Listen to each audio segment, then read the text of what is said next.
Sinigang sa isda. Para masarap. Yan. Pinirito ko nila yung isda. Para masalas.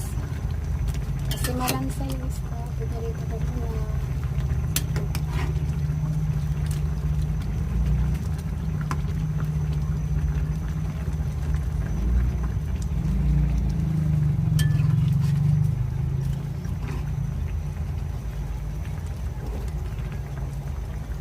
Isdang maya-maya.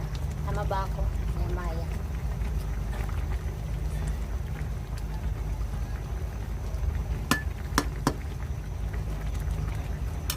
Sinigang sa isda. Sili. Ang aming paborito. Mas malaki yung isda, mas masarap.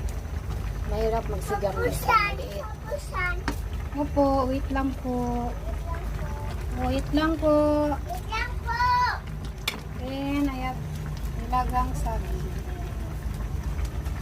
Dessert. Wait lang po. Nagluluto pa po ako. Okay, ready na.